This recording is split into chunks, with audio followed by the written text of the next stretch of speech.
Is there ever a good way for a football season to end? Not really. But this one, I think, hit especially hard with the Miami Hurricanes just a couple plays away from winning their sixth national title, but coming up empty in their home stadium, watching confetti rain down in the wrong colors, and having an otherwise spectacular season end in absolute misery. The ball from Carson Beck hanging in the air. Receiver Keelan Marion never looking for it.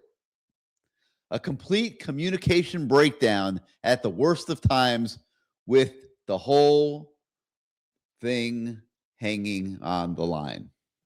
And that was it. The easy interception. It ended the dream. It was if the 2025 football season flashed before our eyes. A magical ride, but now that it's over, I don't think anybody can deny that it was an absolute season of progress. Now Miami has to hit the complete reset button, and the coaches were hard at work today conducting exit meetings, figuring out who was going to be in the transfer portal, who was not, what their needs might be, who might be available to come to Miami, and getting ready to take recruiting trips to work on the 2027 recruiting class beginning tomorrow. It was a wild game last night at Hard Rock Stadium, one that I don't think people are going to forget for a very long time, and it has left us with so much to talk about tonight as we begin a new edition of CaneSport Live. Hello again, everybody. I'm Gary Ferman, the publisher of CaneSport.com, and we welcome you once again to the People's Show, CaneSport Live, our final show of the 2025 football season. As usual, it's your show. It'll be driven by your participation. Many of our guests tonight have pre-registered with us. You've probably gotten to know many of them through the course of the season.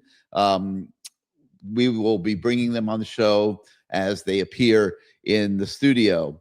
As always, our managing editor, Matt Shodell, is going to join me here in the first hour of the show, and then the voice of the fan, Bruce Warner, will take it home with me from there.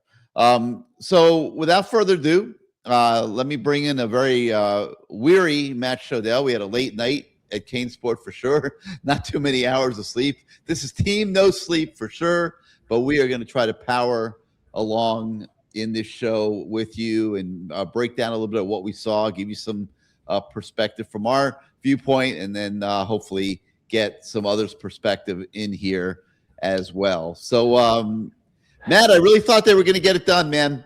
A minute 50, 151 on the clock when they got the ball. That's an eternity in college football because the clock stops when you have first downs. And the 2-minute drill is not something that Miami had to use a ton this year, but it's something that you practice every single week. And it's something that by this point in the season should absolutely be well oiled. And the way they were moving the ball in the second half, the way they were getting Malachi Toney loose, I felt that Shannon Dawson would have one more trick in his sleeve and up his sleeve rather, and one more well-designed play in his bag, and that Miami would be able to get this thing done in that situation, and it would be a fairy tale ending at Hard Rock Stadium, the sixth national title. We've waited 23 years for it, and like everybody else, I couldn't believe how it ended. It was so bizarre for it to end that way when you consider what I just said. You've been practicing 2-minute drill the entire season. There is no reason why there should be a breakdown in communication. No reason why a receiver should be running down the field and not be expecting the football. And so, man, that's something Miami's going to have to live with. They had a punt blocked, probably the most critical play of the game, in my opinion. They're going to have to live with that. Just abysmal blocking on that play by Alex Bauman. I don't understand how that happened. Couple other plays. I mean, Ruben Bain, very costly offsides penalty. But how are you going to jump all over Ruben Bain for anything? I mean, he's done so much for this team. It happens, but it did keep a touchdown drive alive for Indiana. I'm going to be careful tonight. I made a mistake there. I called Indiana, Alabama twice. I got to be careful about that. They are Indiana. And but it kept their touchdown drive alive. And another key point in the game, that's another 7 there, 7 on the punt block. It's 14 points. Tight game. You're an 8-point underdog to begin with. You're probably not going to win football game when you're allowing plays to go against you like that. But Matt, you've had 24 hours, about close to 24 hours to absorb it. Your thoughts on what we saw last night at Hard Rock Stadium? Well, I didn't think I'd be mad about the game, especially if you told me it was going to come down to the last drive. But I left the game mad. Like, from a Miami perspective, fans should be mad because it's one thing if the other team is better than you and beats you. But we had more yards than they did. We just played too conservative in the first half. It seemed like they were, the offense was scared of its own shadow for most of the game. And you could see why. They clearly never trusted Carson back. And you could see, I guess, why in the last pass. But I don't know. There was something wasn't right. It's just, it didn't feel right. Because I thought Miami was the better team. Like, watching the game from the high up in the end zone where we had our press box seats, like, Miami looked like the better team. But I guess there was too many mistakes. The punt block is inexcusable. The fact that they couldn't execute a fake punt return on the Malachi Tony play probably would have been a touchdown if they'd been able to execute it correctly. Some untimely penalties. And then, when that final drive started, I turned to the reporters near me and I said, this drive is going to either end in a touchdown. It's going to end in I literally said this. You could ask, I could tell you who the reporters are, but I said, this drive will either end in a touchdown or interception. Wow. And it's 50. I said, and it's 50-50 which one's going to happen, because like this is the problem with Miami's offense this year. It wasn't a 50-50 offense. It wasn't a balanced offense. It was a run-first conservative offense the whole year. And now here you are at your own, 10, 15, 20-yard line, down 6 with a minute and a half left. And now you're being asked to be something you're not. And I feel like if Miami had sort of prepared for that more, these moments, had put, maybe Carson Beck was as bad as we thought, throwing the ball down the field. But if he is, then why are you throwing the ball down the field at the most important time of the entire last 23 years? Why would you call a play? If that's your entire rationale for never throwing the ball down the field and putting it in harm's way, why, when you have not 10 seconds, 5 seconds left where you have to throw a Hail Mary, why with 50 seconds or 40 seconds or whatever the hell it was left? 51. It was 51. Yeah, why with that much time left? And I understand the field gets shorter and it's tougher windows, whatever. But like, if that's how you spent the whole season avoiding those play calls, why in the most important moment in 23 years is that your play call? That's a fireable offense to me. I'm sorry. Like, that's ridiculous. Oh, you're jumping on the bandwagon now. Everybody wants to fire Shannon Dawson. It was an error. It was an error. You know why it's fireable? It didn't work. You know why it's fireable? Because you don't call that play. You don't make that its first read. And maybe we win a national championship. I want someone fired. I don't care if it's a groundskeeper. All right? Somebody's got to get fired, and I want to hear about it, and I want it to be because of that last play. Okay? But no, I'm a little mad about it. It's like you go to it's like Star Wars 14 just came out. You got tickets at midnight to be the first person to see it. It's been a really well-kept secret. It's a 3.5-hour movie. And at 3 hours and 20 minutes, the big climax scene comes on, and then the film projector catches on fire. And they're like, sorry, everybody, you got to go home. Like, I'd be mad then, too. Maybe more mad because I like Star Wars.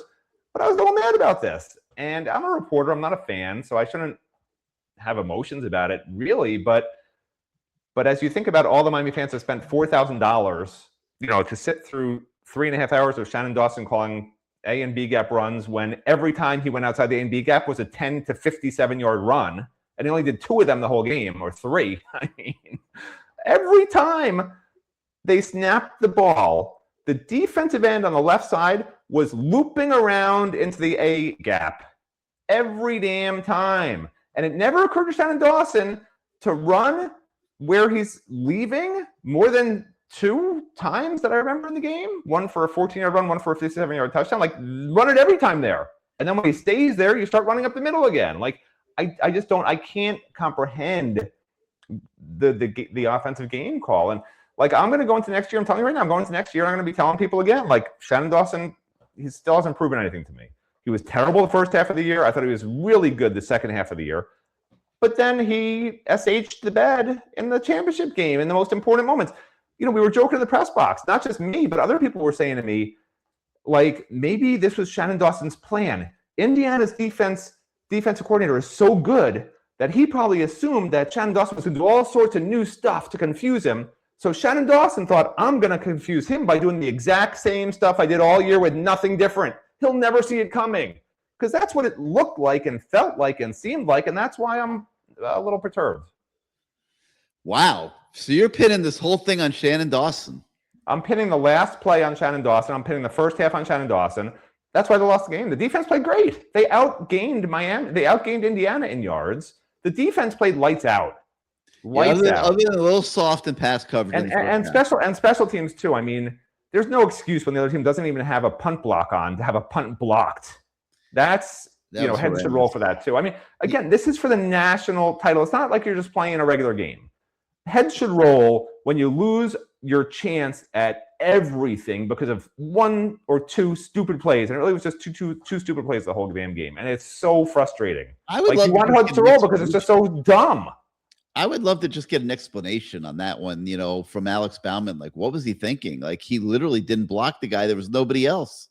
Like, he literally let the guy walk in. I mean, well, I think it was Scott initially missed chipping him. So here's the thing. And actually, I talked to somebody. I don't want to say who it is, but somebody who knows. Okay, and what he said to me is Miami's crazy to have an Australian punter because what they do is they field the ball, they start running to the right for 2 steps, and they punt it. Right. So you're technically going outside your protection zone. And what happened in that play, if you look closely, the 3 guys up front are sort of move a little bit to the right and then stand there with their hands up, right? But in truth, Dylan Joyce had taken 2 giant steps to the right side to try and really power it, right? Because he was deep in his own side of the end zone. He was trying to massively mash the ball. If you watch the replay, you'll see it takes 2 massive steps before he even tries to punt it, right? And he's literally running those 2 giant steps right at the guy who winds up blocking it. Because that's what Australian rugby-style punters do. They're not NFL-style punters, okay? And so he just happened to go right into the guy who came free. And it wasn't by design from Indiana. Like, it looked like a genius play by Indiana if they had planned it that way. But honestly, it's as much on Dylan Joyce as I feel bad for Alex Bauman. But, I mean, this is just what you get with Australian punters who are going to do that, Australian-style punters. Like, he went right into the guy. Yeah. So that Alex Bauman didn't block him. He didn't block him. He didn't block him. No. But Alex Bauman clearly didn't understand where the punter was either. Right? If he knew the punter was going to be taking 2 giant steps like he always does to the right, like he should know that. That's on the coaching. Because Alex Bauman clearly felt like it wasn't going to get blocked by staying where he was. He just stood there and let the guy go by him. Like, he assumed the punter was behind him and not to the right of him, right? So you could be making a good point there. Dylan Joyce might have outrun. I think he outran the blocking. His blocking. Yeah, I didn't look at it that way. I think he was trying to crush the punt because he had the one before that, I think, went off the side of his foot. So I think he was taking extra time, trying to put extra power into it. Close game from his own 5-10 yard line, whatever it was. It just wasn't right. Multiple mess ups there, multiple. All right. Well, like I said earlier, so much for us to talk about. So, let's go right out to you guys. Let's start tonight with Sebastian. He's got a long list there. We might as well jump right into it. Magical season, you say, Sebastian. I think we would agree with that. I mean, It was. I mean, as magical as it could be, the way ending the way it did. It was a lot of fun. I'll tell you that. I think I made it out to the Cotton Bowl out in Dallas, and we enjoyed our trip out there, and we knocked off Ohio State. We took down some giants this season. We took down Notre Dame, Florida State. Beat Pitt on the road, went to College Station and beat in front of 104,000 fans and beat Texas A&M. We came back after leading in the Fiesta Bowl and we won a Fiesta Bowl. We've never done that. You remember our Fiesta Bowl experience has been horrible, like darn near tragic. See, I think it was a magical season. I mean, we're less than 24 hours from last night, but I gotta give the guys some credit on that. I got few mistakes, few misplays. That's they made some mistakes. I don't think they made a lot, but the mistakes they made were costly. You know, we get a penalty. I don't know what it was. I don't know if it was a face mask or something that extended the drive when they had like 3rd and 14 or something like that. And you know, that was their first touchdown drive. So we didn't make it easier on ourselves. You know, the few penalties. I think we had 4 penalties in the first half, and 3 of them led to first downs. So, you know, Indiana didn't give us that. That's what we gave Indiana. Yeah. Um, I learned a little bit more about the punt block and why Malachi fielded it and stuff. It looked like it was like a fake punt or that was going to do a trick play, or because he should have never fielded that ball. We should have just it was four. It was what was the score then? It was 10-7. Yeah, it was 10-7. We had just ran off the 57-yard run. We had stopped them. I think we sacked them twice. They punted the ball to us. If he never feels that, we get it at the 25-yard line, and I mean we're back in it. Heck, if we make that field goal in the first half, it's 10-10, and Indiana would have felt the pressure. I know Indiana felt the pressure. That's why he went for it twice on 4th down, and he didn't give us a chance to ever take the lead in the game. He wanted to be up 2 scores. Yeah, he coached a great game, man. It's like you could see why he's had the success he's had at Indiana in such a short time. You know, why they were able to go undefeated this year. That guy's the real deal. He's a little quirky, but man, He is a little quirky, but the question I always ask is why don't we say that on our side? I've been saying it for a long time. Sooner or later, the talent's going to be equal, and the coaching is going to be the difference that wins the game. Yeah. I thought Corey Heatherman called a pretty good game. I mean, you take away those penalties away, and I mean, we're not fussing at Corey Heatherman. I mean, they really only scored 20 points, right? Because we gave them 7 points on the block punt. yeah. I mean, so we're not fussing at Corey Heatherman this year. And he was down Xavier Lucas for the first half. And Xavier Lucas was a difference maker. When he came out in the second half and he couldn't get those off-man coverage passes or whatnot, they were lighting Mendoza up. And it sped his clock. He didn't have it. He didn't enjoy the second half as much as he enjoyed the first half because those quick catch passes weren't there because that tight man coverage was on us. So that was my next point. I agree with both of you guys. Why the rush on the final drive? I mean, we had a lot of time, 150 something seconds left. Yeah. You don't need a gimme shot with a minute left in the game. Didn't need that.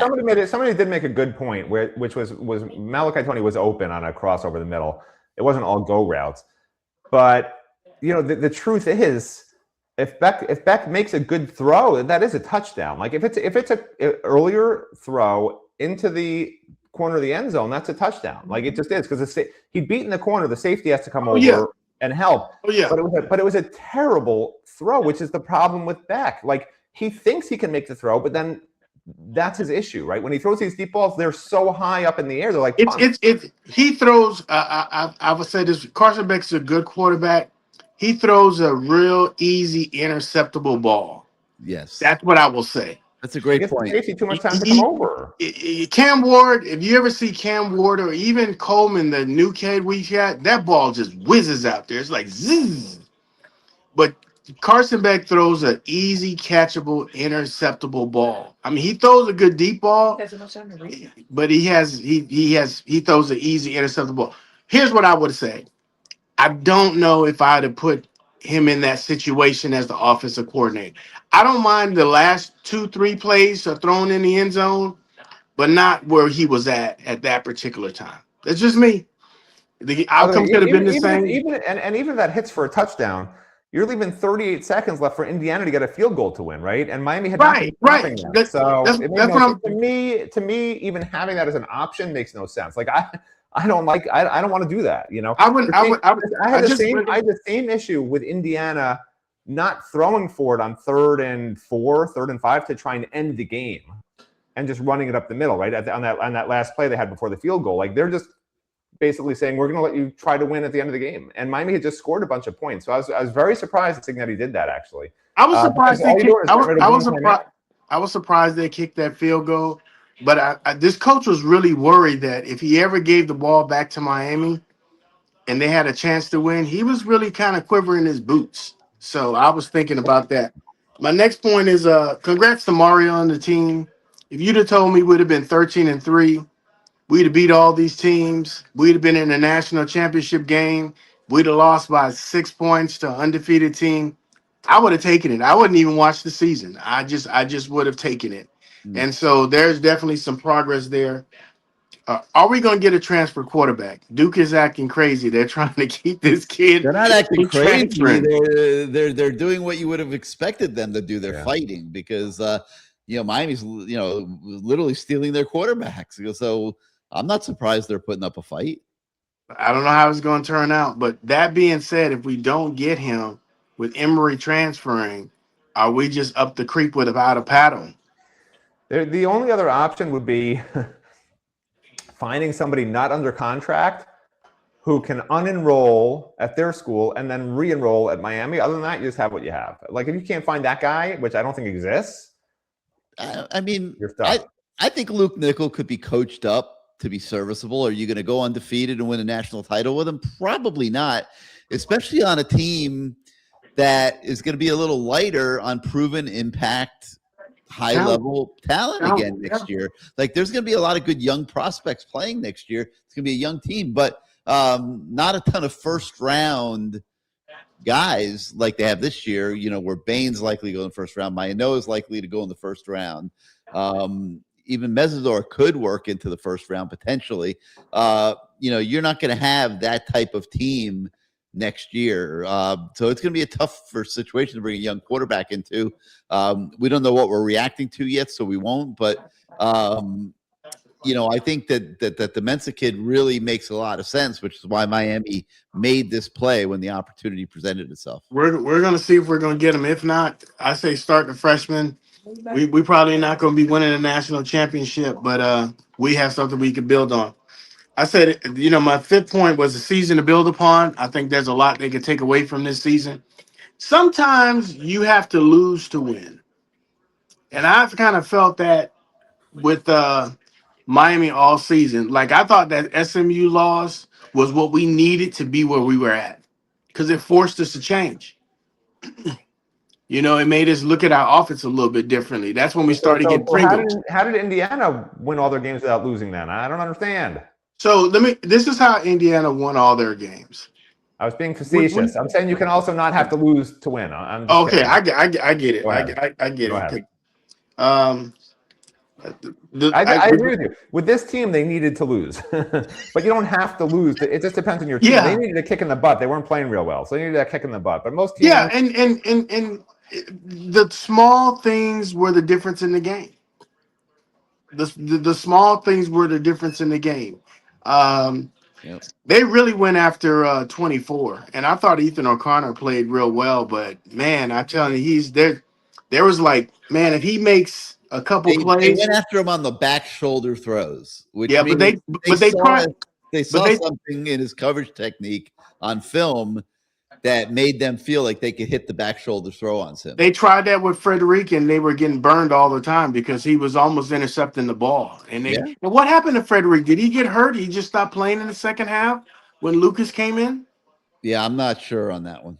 Okay. All right.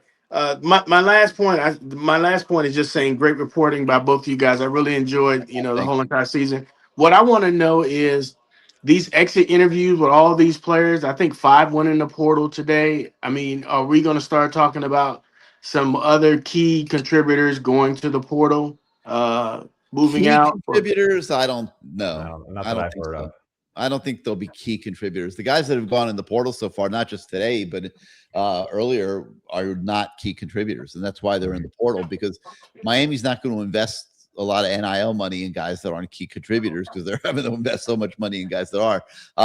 So none of these guys are really difference makers. And I haven't seen anything yet to worry about. I'm not crazy that Emory Williams has run out of time here. I felt he did still have value to the program, but I understand why he would go to East Carolina and seek his opportunity to be a starting quarterback. It makes after 3 years, it makes total sense. Rocky 58. My wife's an ECU grad, so she's happy about that. Oh, okay. There you go. Rocky 58240 says anyone calling on the firing of Dawson is an idiot. The gloves are off. That means you, Shodell. He's talking about you. But he's not. Look, he's not getting fired. Gary, this is my last point before I want to let a lot of other people get on the show. You made a point early in the year that we were missing a big time deep threat on the football team, and I think it caught up to us. I really did. If we had a Util Green, I think Indiana just covers us different. We didn't have that on the team this year, and what my concern is, are we going to have that on the team next year? Well, they got the kid from South Carolina. He's got a chance to help.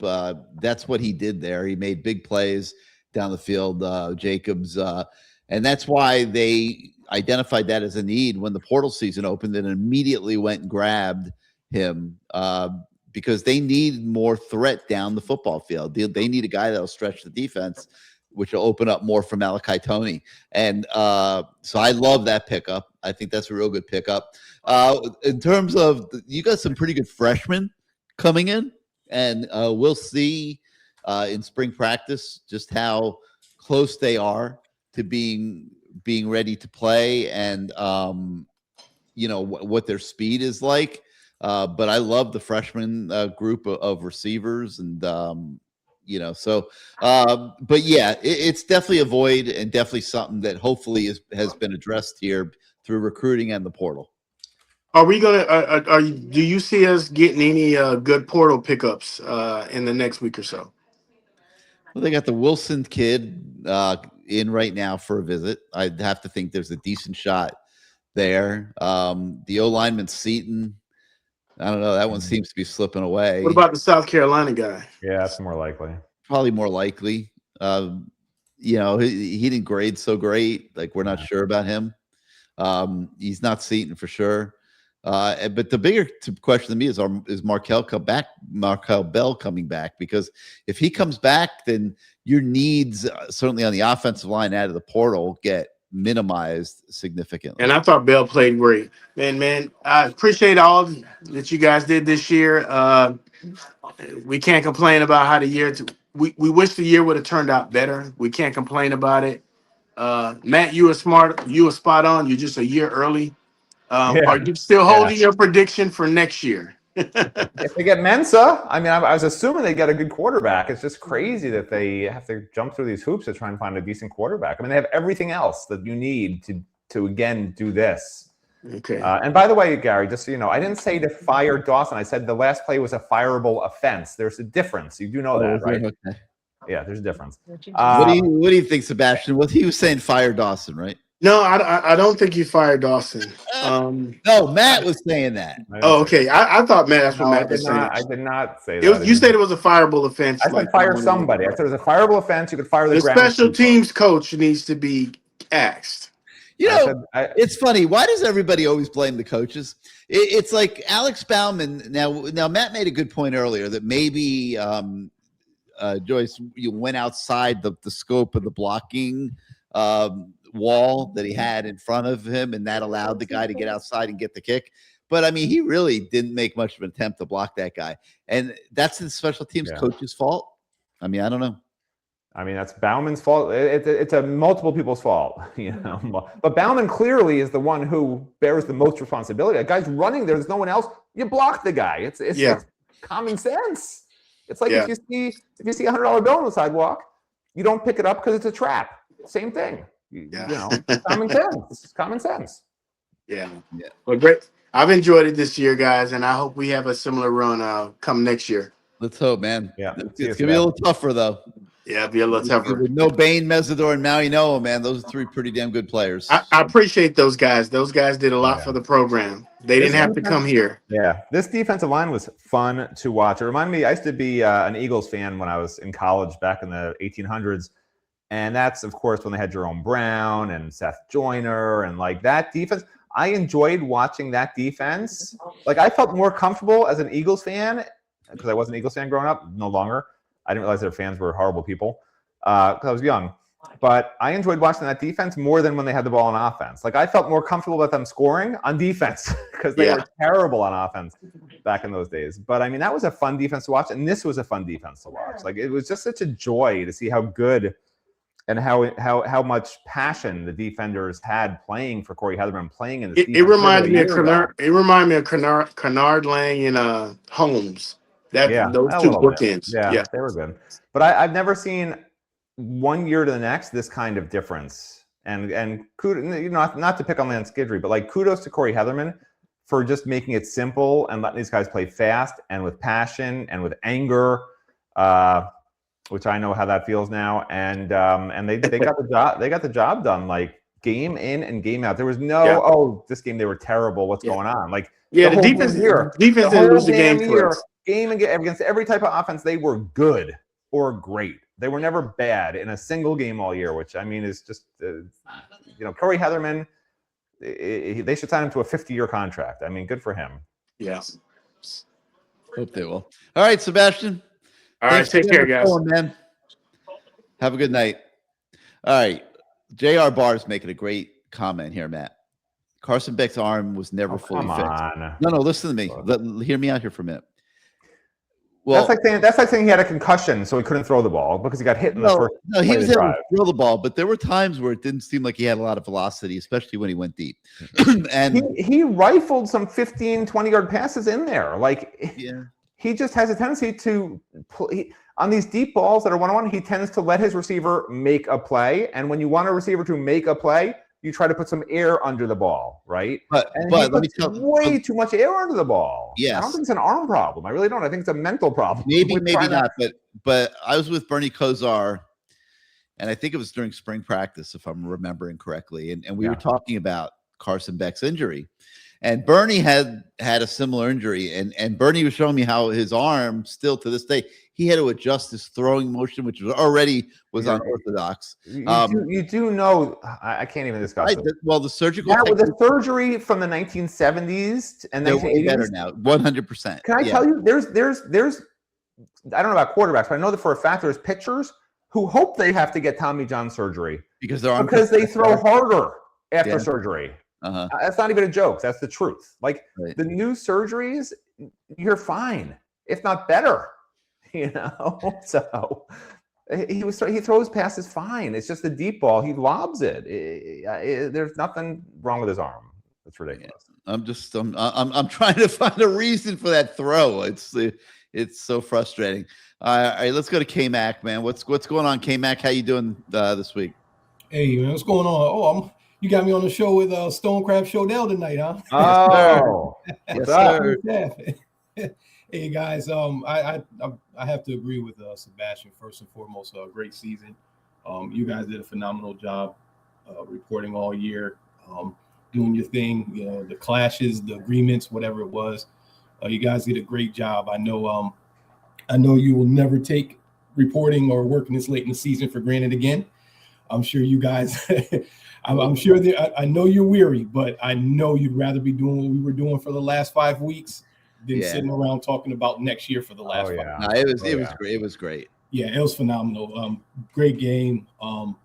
Few things I have to agree with you guys 100%. Sorry if I saw somber, but I get into what you said, Gary. I do. This is, and I'm gonna say it this one time, and I won't say it again for tonight. But this is why I said that house money crap was stupid.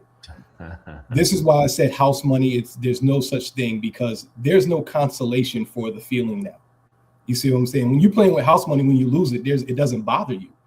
That's why I said it never was house money. This is for real. It was for everything. You know what I mean? These guys worked their tails off for 16 games to have a shot. If you told us in the beginning of the year that you would have the ball with 1 minute and 42 seconds left, with a chance to win the national title down 6, you'll take it every year. I'll take that every year.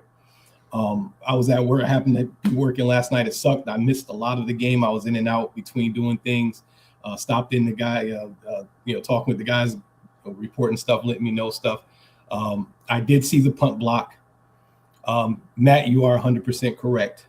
Dylan took a little more to the right, but Bauman absolutely whiffed on his block. Yeah, 100%. He did not follow through. And the reason why I say there's no, and the reason why I still say there's no excuse, even with Dylan taking that extra step, to follow through with your block. They hear that punt when it comes off that foot. You hear that boom. You don't hear that sound. You block because you don't know what's going on. He could have fumbled the ball. Right. You continue to block as best you can and figure out what's going on. So that was absolutely inexcusable. And it sucks that was the difference in the game. A 6-point loss on that play. Of course, things would be different if they didn't block. You can't ever say definitively the outcome. But right now, that is the difference in the game. Somebody was asking me. Somebody actually asked me this. I couldn't remember. I think it's correct. Bauman is the normal guy back there, not Lofton in that, right? I don't usually pay attention to that stuff. You only notice it when something bad happens. But I know Lofton was out. Someone was asking me the other, today, was Lofton usually the guy who's there, and was Bauman not used to doing that with the first game?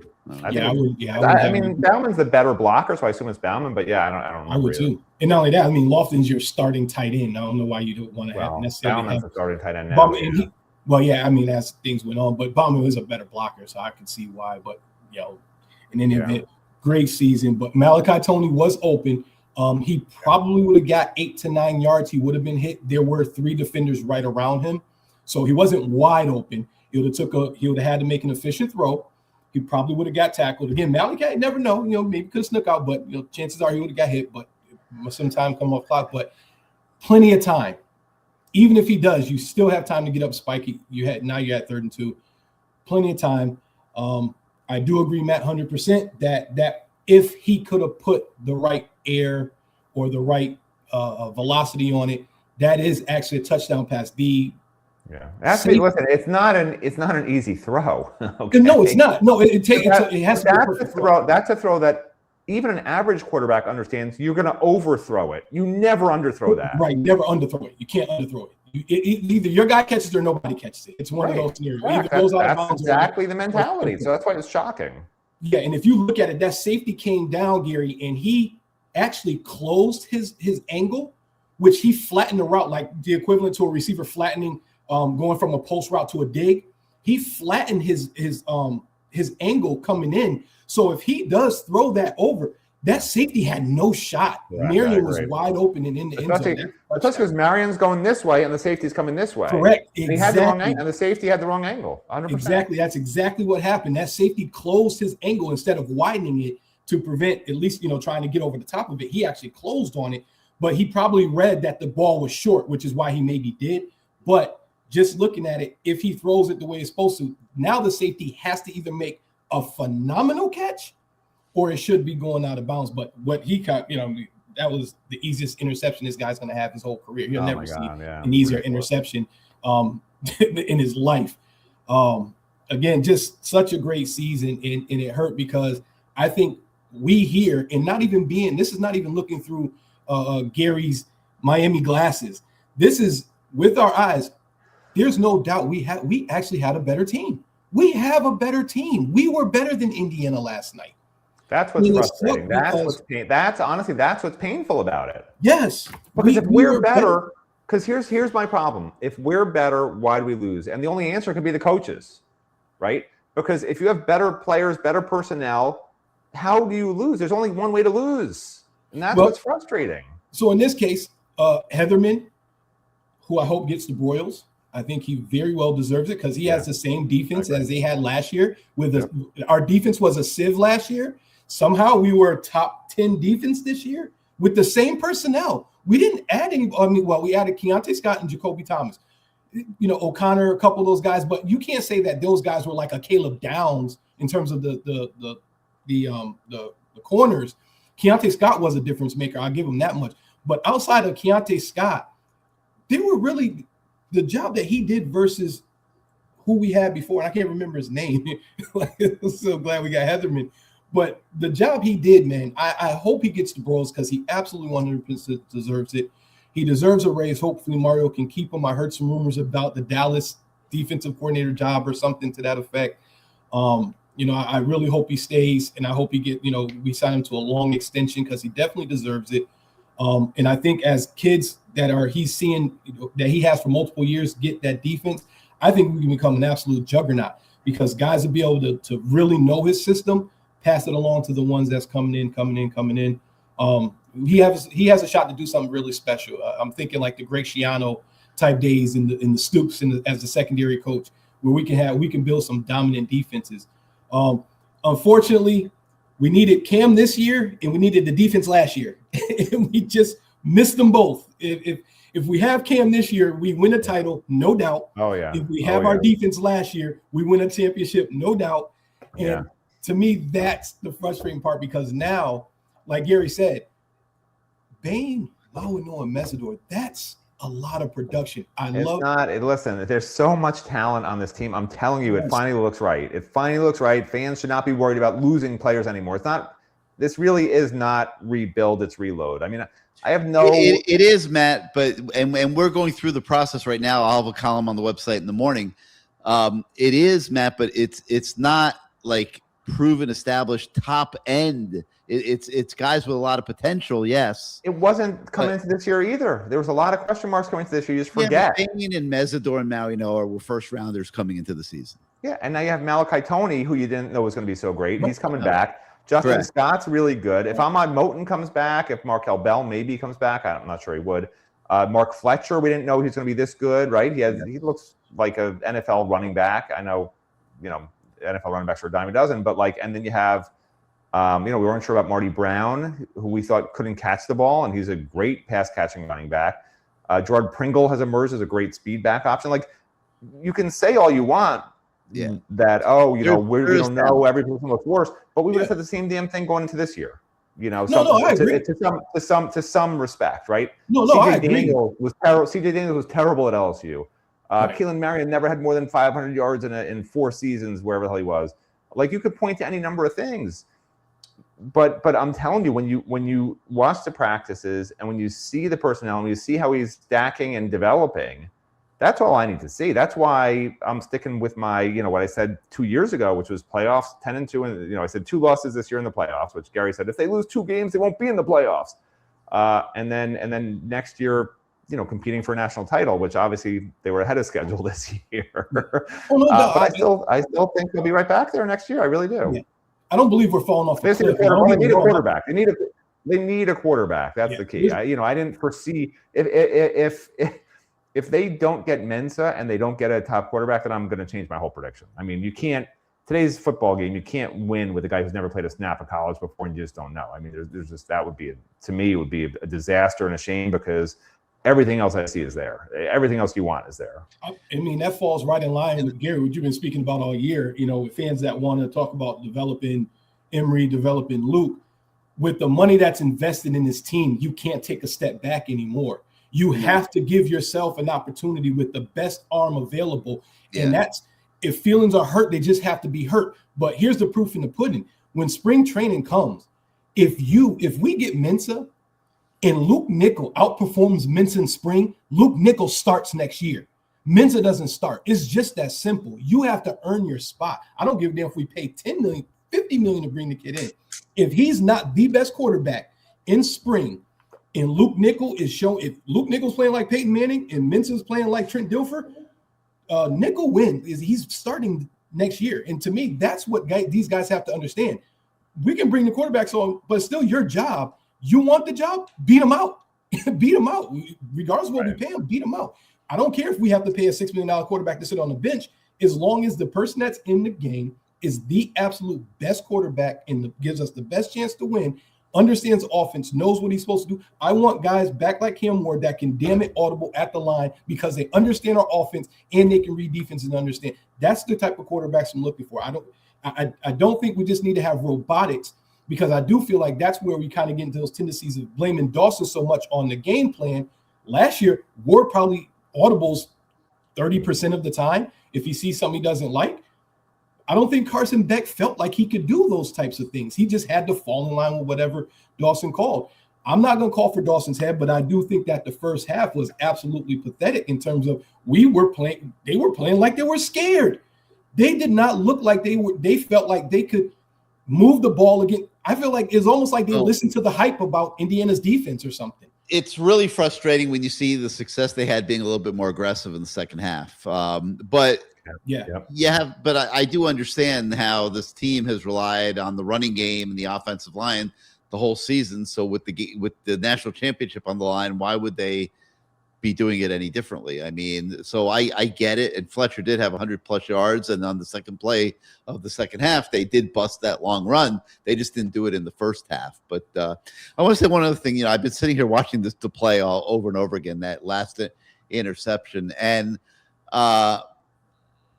the safety was not as out of the play as you were suggesting, Matt. I mean, the safety was going to be right there.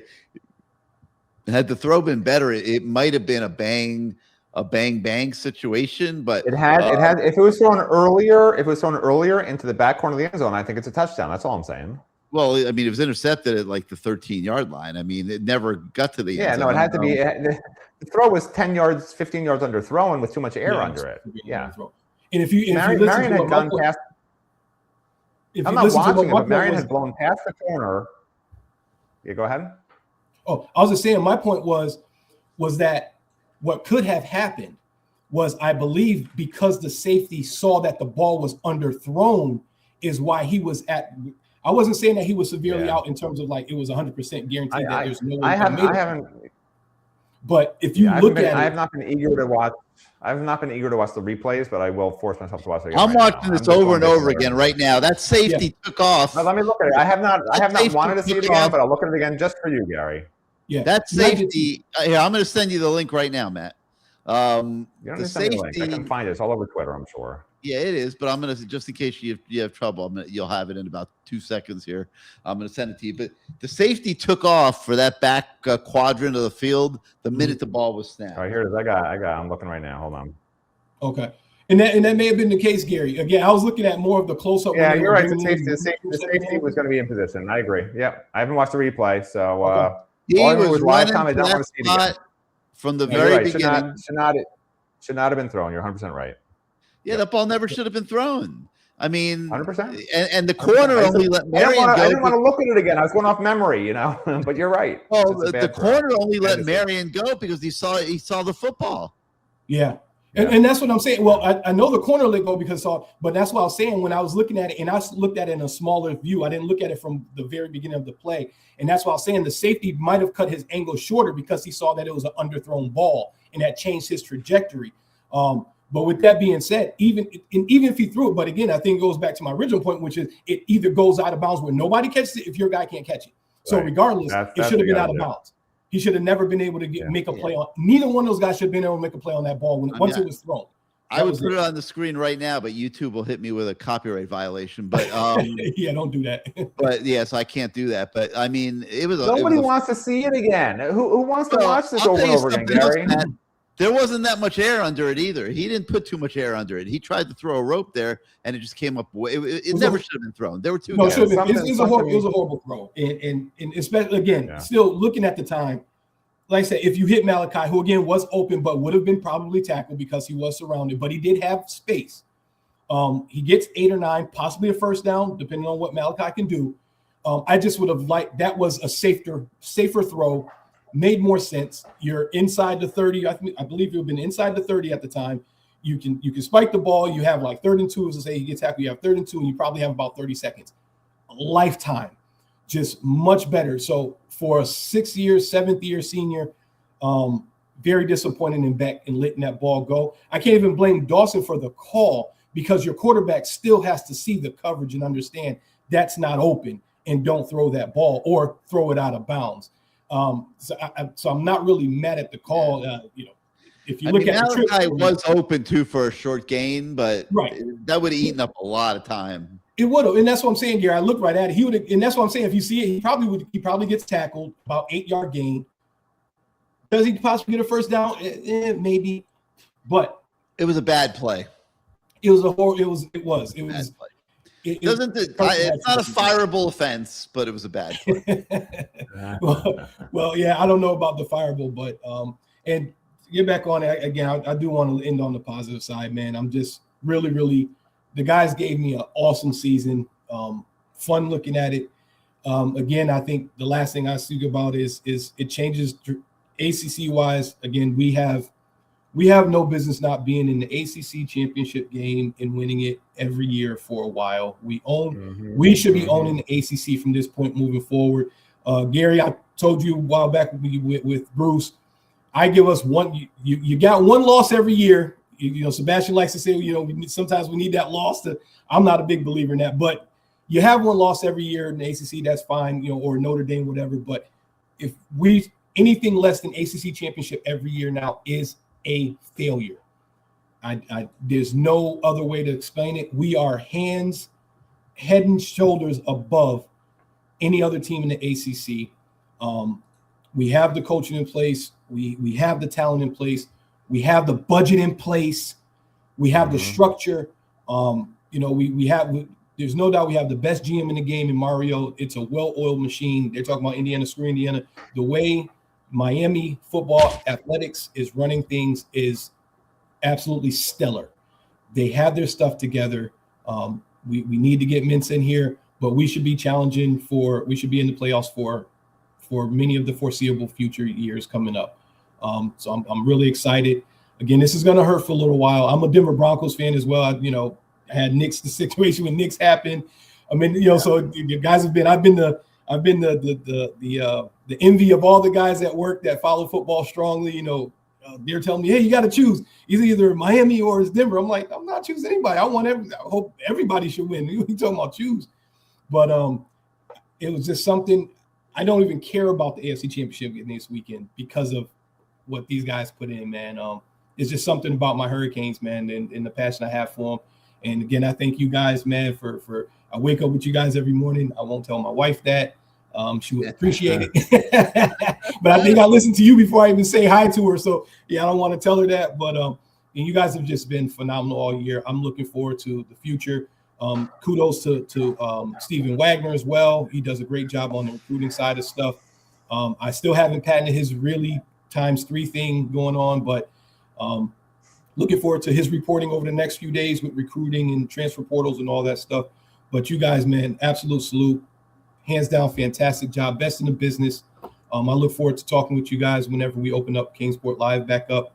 Gary, maybe you'll pop up a couple special shows or something. We'll just something during spring practice. We'll see. Yeah, just to keep some of that. They start spring when it normally starts. Spring practice starts in 5.5, 6 weeks? If they keep the normal calendar, it's insane. Hey man, I'm a fiend, man. I need that daily dose. I need that daily dose. Get Shodell back on the screen.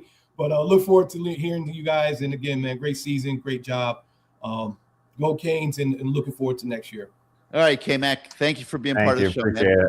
Thank you, guys. Thank you. Appreciate your input. Billy DeLulu's asking about Cody Woodall and the rumor that Cody Woodall is going to Ole Miss. We have absolutely heard that. It is a live possibility. We have not gotten a confirmation that it's actually happening yet. Supposedly Cody Woodall doesn't want to be a tight ends coach. He's really hoping to be an O-line coach in his career. There's no openings for that at Miami. So if that's really his passion, then he may have to leave, but nothing final there as of yet. But yes, that is a live rumor. There's a live rumor there that he could be going to join the coaching staff at Ole Miss. All right, Matt, I know we need to let you go get some sleep, man. So why don't you give us your parting thoughts here on the 2025 season? I'm turning the page. I'm ready to go to next season. I'm not big on looking backwards, honestly. I do think it was a successful season. I think, if you told fans before the first game that Miami would have a chance on its final drive to win the national championship, every single fan would have signed up for that. Win or lose, or you can't draw, but win or lose. You sign up for that. And this is part of being a fan. The problem is we're just so used to failure for 23 years, and you sort of think finally we're back. We're there. We're where we want to be. And I know Gary says we're not back until we win the national title. I have a different philosophy because I base it on some other metrics, like having the culture there and the roster there and the talent development there and all the pieces there and the coaching there. And yeah, no, these coaches are amazing coaches. They bring in great talent.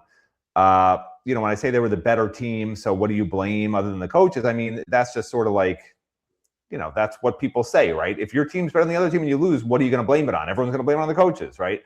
But in truth, yeah, players made mistakes in the game. That happens in big moments. Some players from Tulane don't make championship level plays. Okay, sorry to blame one guy, but there was multiple mistakes in that game by both teams, actually, right? That false start on Indiana on the 2nd-and-1 play, that almost cost them the national championship, right? We tend to only look at things from the Miami side, never from the other side. If Miami had won the national championship, it probably would have been because of some guy's butt had a spasm right before they snapped the ball. That cost them 5 yards, and then they gained 1 yard on the next 2 runs, or they probably get the first down. And if they don't get the first down right away, they're going to either run the clock out or run the clock down under 30 seconds, right? Yes. And kick a field goal. And now Miami has the ball back with barely any time getting the ball back on a kickoff. So there's a lot of optimism from me, which is unusual, for the future. And let's just leave it at that. Like, for this guy to be optimistic about anything after watching the last 20 years of Miami Hurricanes football, everybody watching this should be even more optimistic, right? Because like I said in our morning show, when a friend of mine asked me what my excitement level was for the national championship game 4 days before it was happening, I said, this was over text, I said, my excitement level is a 5. And, I guess he thought that wasn't good enough. And I said, well, you don't understand. Like, that's as high as it gets for me. Like, my excitement level normally is just 0. Like, I go 0 to 5. I don't go 0 to 10. So for this guy to be excited about the future, I think everybody should be at a level 10 and be really happy. And yeah, the end wasn't what we wanted. And it was ugly on that final throw. And that's all anyone's going to remember for a long time, probably until, honestly, next season. But Miami, like we've just been talking about, Miami's the best team in the ACC, and it's not even close. It's like being the old Big East in some respects. They're going to, I think, run it. Like, they're going to run the ACC like Clemson did for the foreseeable future, as long as Mario keeps recruiting the way he is, developing the way he is with his staff, and has the budget that he has right now. If that all stays in place, they will be 80% of the next 10 years in the playoffs, because they'll be in the ACC, unless they change the rules and all of a sudden, the conference doesn't matter and they go to some national system. But the way it is right now, with the way the ACC is right now, I mean, the sky's the limit for the Miami Hurricanes. And it's going to be massive these next. Yeah, and I think fans should be very, very excited. Yeah. But development, Matt, is going to be huge these next 7. Yeah, but they've been doing it. I'm not worried about that. Yeah. They got to do it again. They got to do it a lot more of it too, because they're going to need all these young guys next year. All right. Well, great job all through the playoff run and all season. Great season. And, thank you to the fans, other than Greg, for being so nice and not yelling at me too much. I love Greg. What happened to Greg tonight? Thank you to all the fans. Listen, we're all a big family, the Hurricane family, and life goes on. This will be behind us, and we'll move forward to a bright future, All right, Matt. Well, go get some sleep. All right. Bye, everybody. Yeah. All right. Now let's go to the voice of the fan, Bruce Warner. Bring him into the asylum here. And it's actually not really an asylum tonight, Bruce. It's been pretty mellow. Yeah. I got reamed out earlier by somebody in our comments because I scheduled this show during the Miami FSU basketball game. I don't know what I was supposed to do. We do this show on Tuesday nights at 8:00. And I know there was a basketball game, but people can walk and chew gum, and I know the people at the game. Not everybody can walk and chew gum.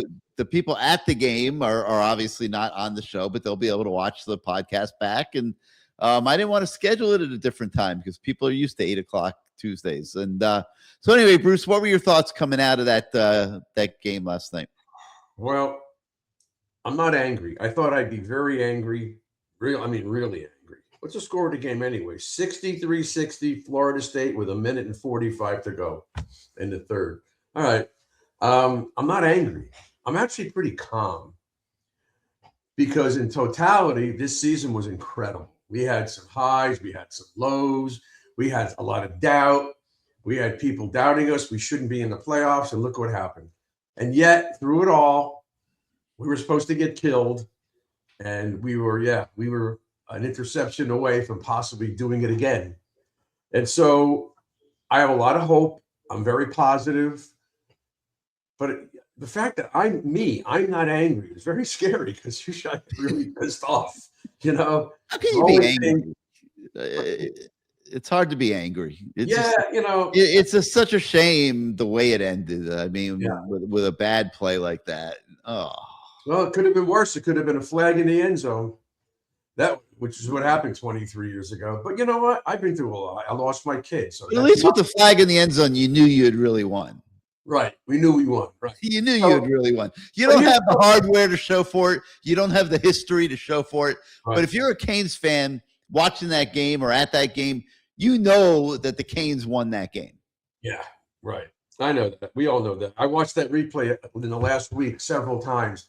That ball hit off that kid's shoulder before Glenn Sharp even touched him. That was just a badass call from a guy who wasn't even near the play. The guy near the play went like this in 2 seconds. Anyway, I only caught part of what you guys talked about. So we talked about this last week and 2 weeks ago. And I keep bringing it up, and you told me it's not in the article. I still don't understand. And people were talking about Dawson. I'm not a fan of his. I'm not going to make any excuse. I'm not a fan of his. How the hell in 2026 does a team playing at this level of football not have a screen is beyond me. Because when they were coming after him yesterday, he had a million chances to get the ball into the flat and doesn't do it. I would have put both backs in the backfield, fake the handoff to one, and swing it into the flat to the other. They wouldn't have been able to stop it. But you know what? When he's standing there by himself, not looking into the flat, only looking down the field where there's 11 defenders, it's just wrong. And the other thing about yesterday, we had no rhythm. Do you think our offense in 60 minutes had any rhythm to the offense? No, it was hit or miss. There was no rhythm. They were not in a groove. They were not running, throwing, mixing it up. It was just, to me, the game was almost boring the way it was played out. I just did not like his game plan, if there was such a thing, yesterday. So I am putting the finger on him. I'm just not happy with him. And I said it many times during the season. I'm not going to make any excuses for it. We had some pretty bad tackling yesterday, guys missing tackles. I don't know why we didn't stop the run up the middle. They were gashing us up the middle a lot yesterday. A lot of mental errors. It just seemed like, Gary, that all the mistakes we made during the 12 games in the regular season that we didn't make in the 3 playoff games all came back to bite us in the ass. Penalties, false starts, stupid. We almost had a targeting the helmet to helmet with the quarterback. A lot of mental errors, and yet we almost won the damn game, which is remarkable when you really think about it. The opinions are pretty mixed on Shannon Dawson in the comments. Christopher McKinney says, Dawson did his job, kept us in the game. He didn't trust Beck and didn't want to put too much pressure on him. There were many times during the course of the season where it did not seem like he trusted Carson Beck, and with justifiable reason. I think the Louisville game was a game changer for the Miami offense, and not in a great way. And that's how they got caught. You don't need a cannon for an arm to throw a screen, Gary, and you know it. And that's something that all the good teams and the NFL teams use screens. He doesn't use it. That's frightening to me, because how are you game planning? How are you? What film did he watch? Did you see 6 guys in the box and you're not getting it out in the flat? Marty Brown is great with the ball in his hand in the flat, and so is Fletcher. But they don't call it. They keep throwing those same sideline passes, and everybody's ready for it. So look, that's just me, and I'm not happy with that at all. Go ahead. All right, well, let's go see what Rocky has to say. Rocky, welcome back to CaneSport Live. You with us? Yeah. Hey, Gary. How you doing? What's going on, Bruce? Rocky, how you doing, man? What's on your mind, man? They don't have a screen, Bruce, out of the backfield because that's not their game. They throw wide receiver screens. They don't throw running back screens. Bruce is correct on this. They need running back screens. They need running back screens. You can I don't disagree with you. I'm just telling you how it is. We haven't seen it. Yeah, but that doesn't make it right. Everybody in the country throws screens. You look at Schnellenberger to Melvin and Alonzo screens, and Dennis threw screens. Look, And Bush threw screens, and he's not doing it. I don't understand. We're 2026. What's wrong with you? I don't disagree, but here's what I'll say. They picked a heck of a time to play a C game, which is what I said after late last night. I said they played a C game. Too many mistakes. Special teams killed us. The first half, I would argue even that the defense came out in the first half a little more tentative with the off coverage that they were playing early on, and Mendoza was taking that one read throw. The announcer kept saying easy access throw, easy access throw. That's my point. You take what they give you. So we're not taking what they're giving us, but they are. That's what bothers me. But they were. But I think what happened was I think the offense came out and they saw that line of scrimmage advantage that they had with the pounds, and I think they thought they could pound them. And Indiana, give them credit, they stepped up on the defensive line. They were feisty. We had trouble running the ball early against them, and we couldn't get into a rhythm, like you said, and we really couldn't get into our identity as what we were. And give a little bit of credit to them. I would also say what hasn't been said on this thing that, and Gary, you might kill me for this, but maybe the moment was a little big for them going in. No, not after they just beat those 3 teams on the road. Yeah, no, the moment wasn't too big. No. You know what, though? But my point is getting the ball. Why not throw on first down? You don't have to throw 80-yard passes. Throw on first down. Get them off the line of scrimmage and then run the ball. Why are you running a guy into a line where there's 6 or 7 defenders? Why? Because they thought they could push him around. If you gamble, you play percentage. You play in blackjack, you're playing percentages. This is the same thing. It's football, but there's a way to do this.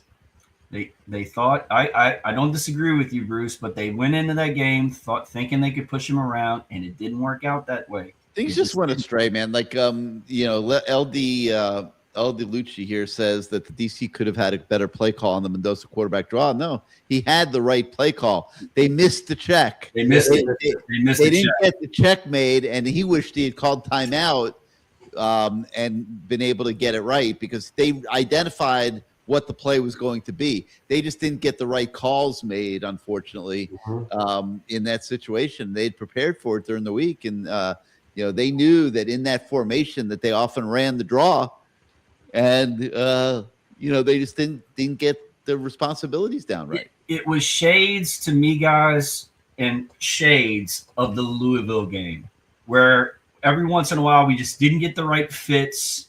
We didn't hit the right gaps. The deep throw at the end, Gary, we've been seeing that all year from Carson Beck. Go back to FSU and look at the tape. I think that was his best game. But afterwards, his deep balls are lofts. I mean, he hangs that ball up there for forever. The last one he tried to drill in there, I'm not 100% buying that it was the right read and the right throw. I think that's maybe lip service. I think he got greedy, but that's just me. And it just the next evolution for this team, okay, going forward, is how to eliminate these dumb penalties and these stupid mistakes that beat ourselves. We have got to figure out how to do that. Okay? Well, they worked on it and they haven't corrected it. Gary, by the way, do you know if that play was called by Dawson, or was that something that he just was in the pocket? He says, I'm going to throw it down the field because nobody else is open. Do you know what the call was on that play? No. But, Dawson talked about it after game. He talked about it. He felt like he made the right decision. So, it was clearly Dawson that made the call, and he wasn't disappointed that the ball went to Marion, which I don't understand why. I just watched it about 15 times in a row here while we're doing this show, and it was that play was never there. The safety was running for that spot from the snap. Right. They had double coverage in that zone, and there was no way a pass was likely to be completed there. And so I don't know, man. Despite what I said about the tonight start of the defense, they played well enough to keep us in the game. The only reason they scored was because of our mistakes. Even on their first touchdown drive, Bain with the offsides and the face mask or holding penalties. Penalties got them down there. Otherwise, they didn't do squat. Right. Very frustrating again. And as far as the totality of it, my thought is, guys, I'm saying this again, I feel bad for the younger fans because I was watching before the game of all the streams and stuff of the younger generation getting to witness this for the first time. And I really wanted them to celebrate something, and it just didn't go our way. Bauman needs to be excommunicated for football for not blocking that guy. And I don't care, Gary, if it doesn't matter. It doesn't matter if the punter overran the block. You never assume, right, that your punter is going to go there. If you're right there and the guy's charging in, you block him, you take him out. All right, how many responsibilities did he have on that play, Bauman? One, make sure nobody gets to the punter. How hard could it be if you hit him? Even if he was knocked Bauman on his ass, it would have helped. That and the missed field goal was the difference in the game. That was the missed field goal cost us an opportunity to tie it with the field goal at the end instead of having to go for the win. That's correct. And look, Kurt Signetti on that 4th down call with Mendoza. I said it online. Ball's a steal. I mean, give the man credit for making that call. Mm-hmm. That just shows what kind of. By the way, speaking of Signetti, you guys, doesn't he remind you of Jack Nicholson in One Flew Over the Cuckoo's Nest? I mean, a little bit, yes. Doesn't he?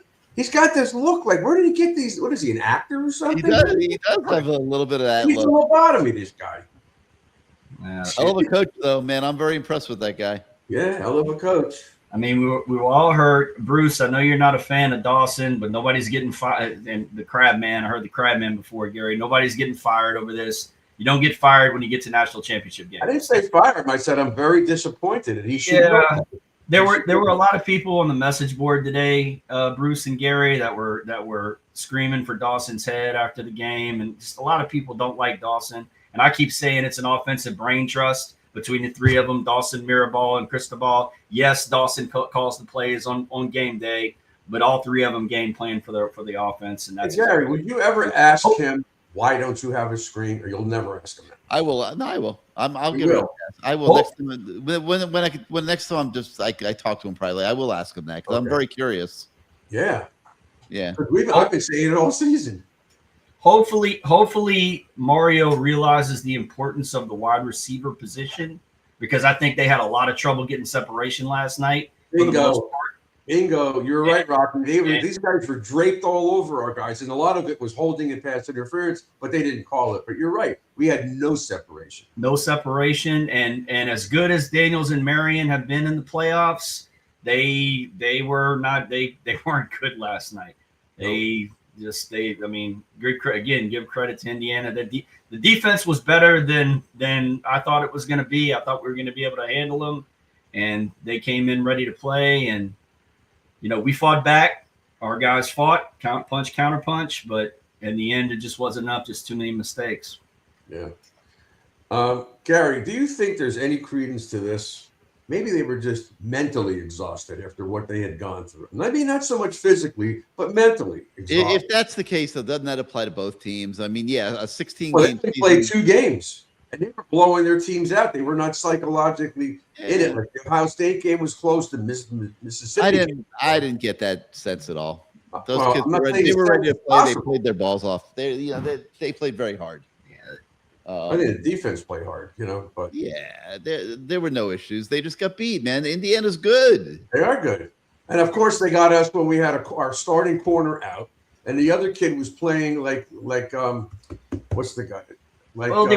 They went after Ethan O'Connor, and I thought Ethan O'Connor actually did a good job. But later in the game, 70 plays. He played. Ethan O'Connor played almost every snap. Well, and Gary, what can you do against that back shoulder throw like they did to Beckers? How do you defend? Certain cornerbacks? It's really the technique of the corner. There's certain cornerbacks that'll defend that route different than others, and maybe what they saw with Ethan O'Connor was that he gets a little too far inside, and that if you throw the ball to the outside, because they were clearly running that route against him in very key situations. That was something that they picked up in scouting the game. And they're way off the ball, so it gives them a chance. If he was jamming this guy, maybe the timing would be off and these things wouldn't be happening. But they were so far back because they were so afraid of getting burned. I think that the defensive backs had a rough game last night. Those kids are good anyhow from Indiana, but they didn't miss. They were right on. They were making catches all over the place. Just No, I did. They're good. They're not great though. They're not great. They were very beatable team. This is not a super team. It was for me, Bruce. It was, again, if we don't make those mistakes on special teams, and if those penalties don't happen, it's a different ball game, and maybe we get out of there. I could have lived with the damn penalties. The block punt killed us.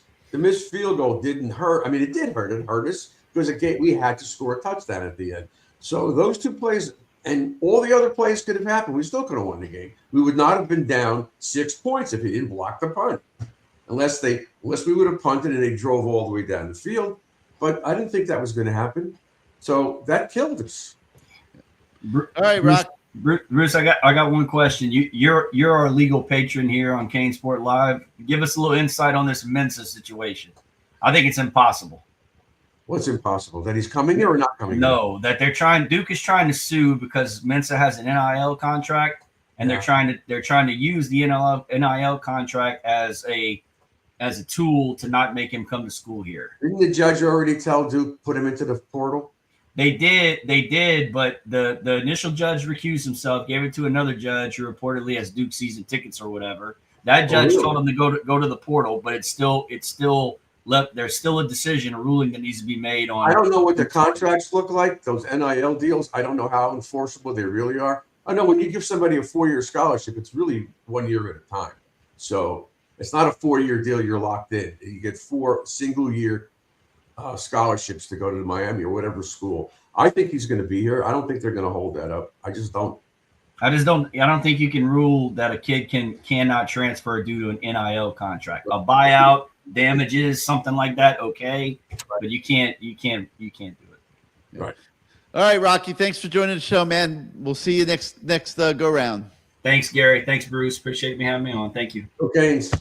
You got it, man. Let's go to BK Hurricane. What you got for us, man? Hey, Gary. Bruce, what's up?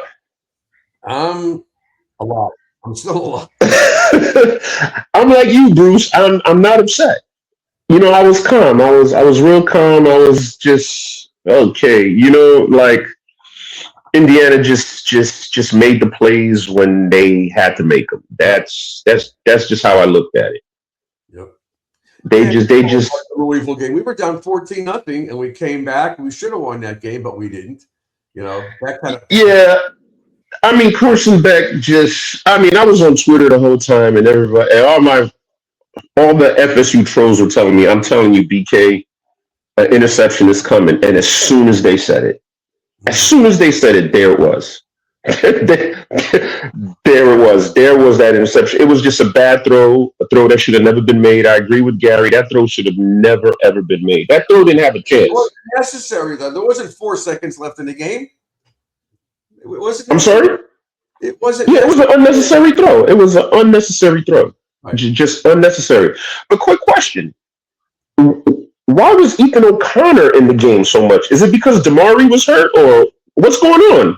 That and Lucas couldn't play the first half, and Ethan O'Connor's had a great season. Damari. No, I'm saying once Lucas came in, he hadn't played in weeks. Frederick maybe was banged up a little bit, but Frederick was banged up a little too. Yeah, they caught a secondary that was banged up. That's what happened.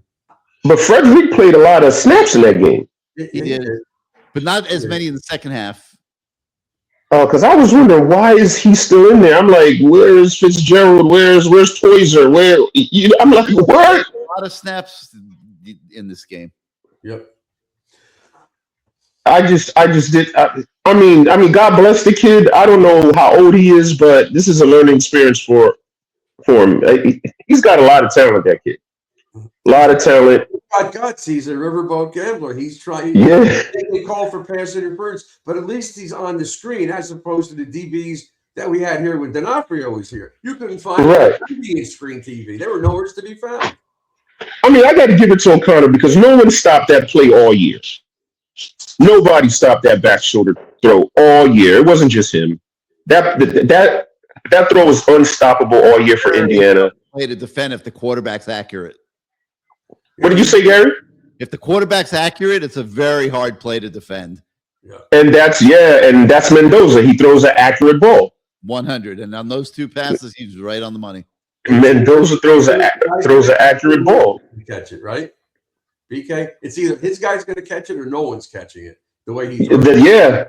It's going to get caught, or it's going to go thrown out of bounds. But the defenders, unless they really jump the route, which is kind of hard to do, you don't know when the guy's going to turn. But he's good at it. It is what it is.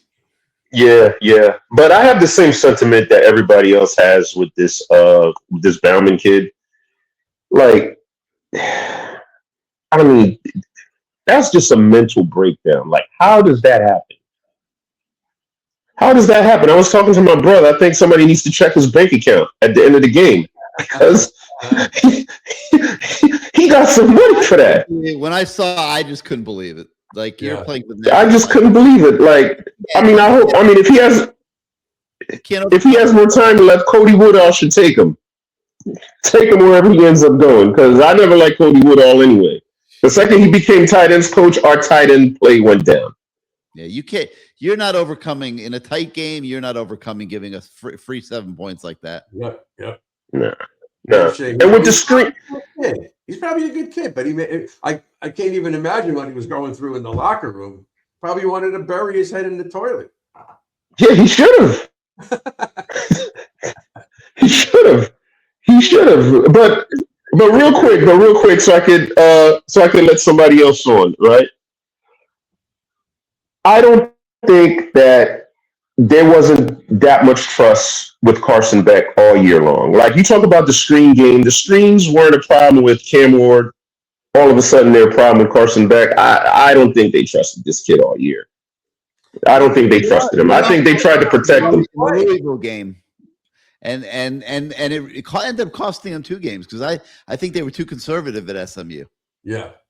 They found a new way to approach offense with all the trick plays and Tony, and it took teams a few weeks to start catching up to that. And and then when you get in the playoffs, it's more of a physical smash mouth type of game anyway. So, but yeah, it was definitely in that Louisville game where the trust got broken down. No question. Yeah, it was bad. But last thing, what the hell is Clemson doing? What the hell's what? What the hell is Clemson doing? Oh, I don't know. Who cares? What? I don't care. Let them keep. They're not. I mean, I'm tracking the portal. They didn't get anybody. Was that your porn stash with all the movies that you've watched over the years? What is that? No. That's like a backdrop. That's like a backdrop. Porn stash. So those were porn movies in the 1990s. All right.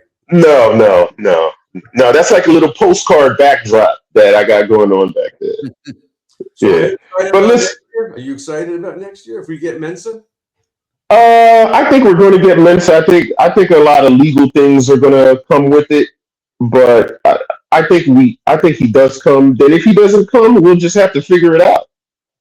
Yeah, we'll just have to figure it out. There's no second portal window, so we'll just have to figure it out. If he does get here, though, he's got the whole spring, which Beck missed, to learn about. Right. And that's a big deal. That's a really big deal. Right. So I'm hoping he gets here soon.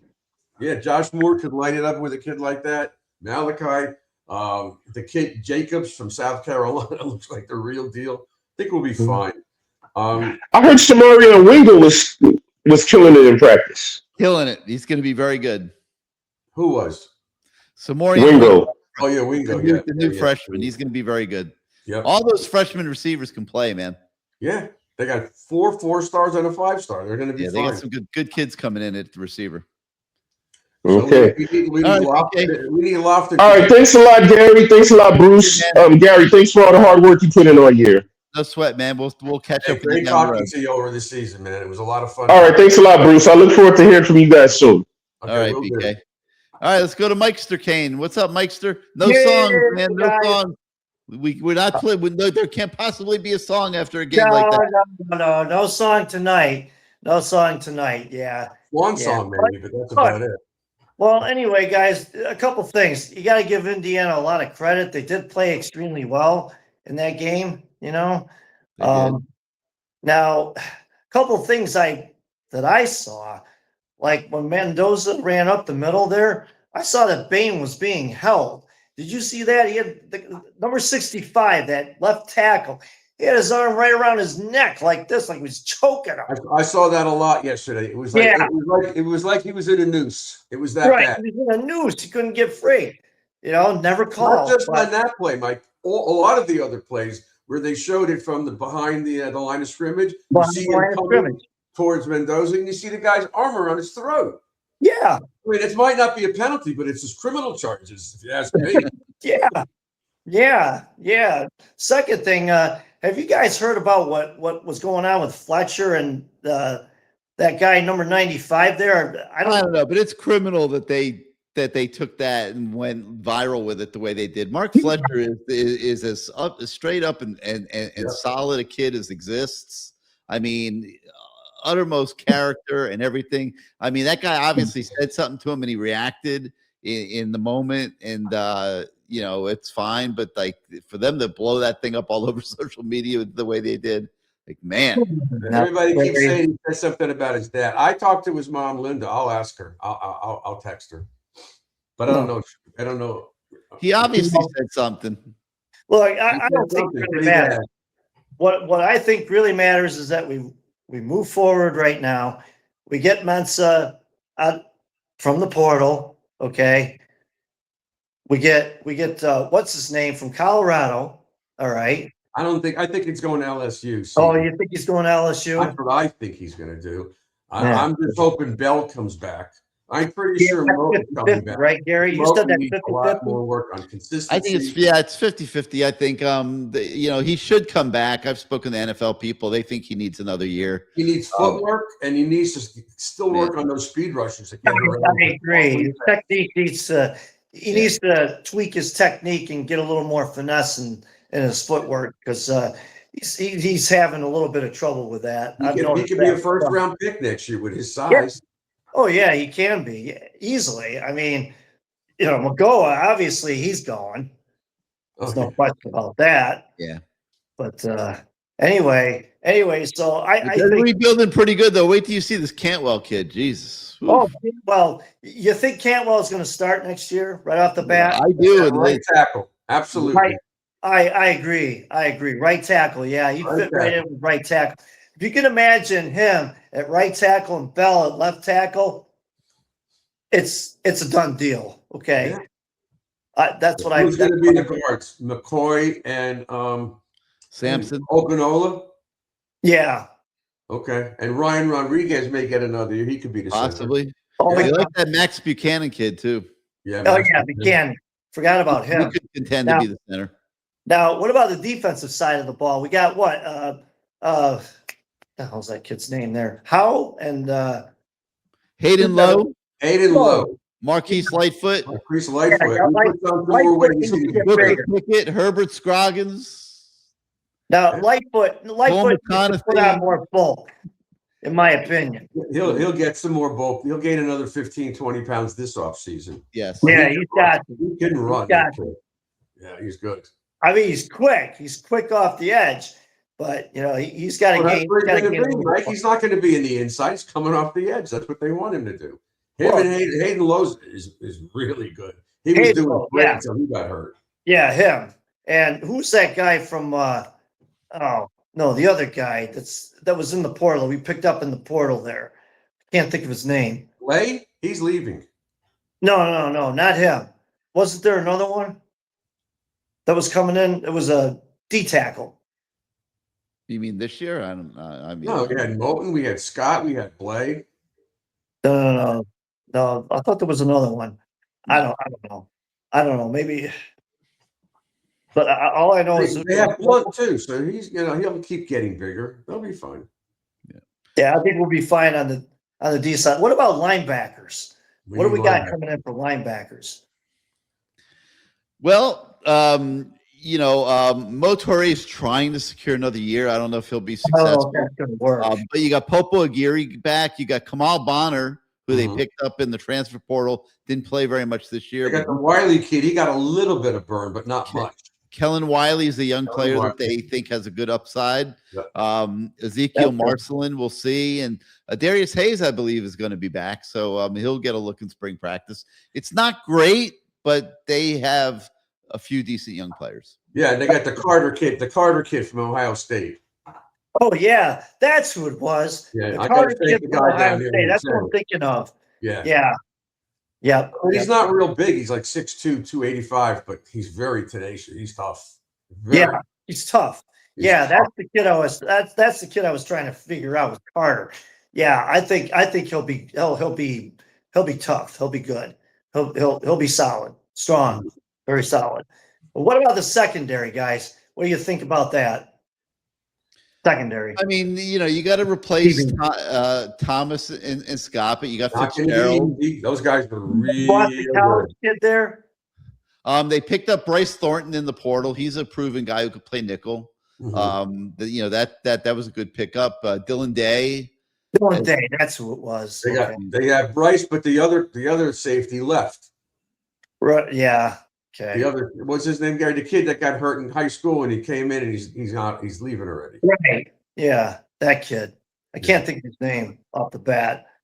And what do we got for kickers? Anybody? Well, they just signed 2 in the portal. Yeah. Wasn't there a Northwestern kid? Yeah, Northwestern kid and FSU kid. And Yeah. Weinberg, yeah. Okay. Okay. So we got 2 kickers. Punter. Joyce is back. Okay. Joyce coming back. That's good. Yeah. That's good. Oh, what about the special teams? Are they? You think they're going to make some adjustments on special teams this year? I think there will be an adjustment made for that punt protection. Well, yeah, after what happened last night, obviously. Only probably cost them the national championship. Yeah, Unbelievable. I have a theory about that. Oh yeah, Amari Wallace. That's Amari Wallace. Yeah, he's in the portal. Thank you guys. They were punting out of the loudest area of the Indiana bench behind them. Okay, maybe he didn't hear. Maybe he couldn't hear the snap count. It's not a question of hearing. It's a question. The guy was coming in. You hit him. That's it. Case closed. You just freaking knock him out of the way. Stop. He should have blocked him. Bro, he just didn't move. I was like, what the hell was this?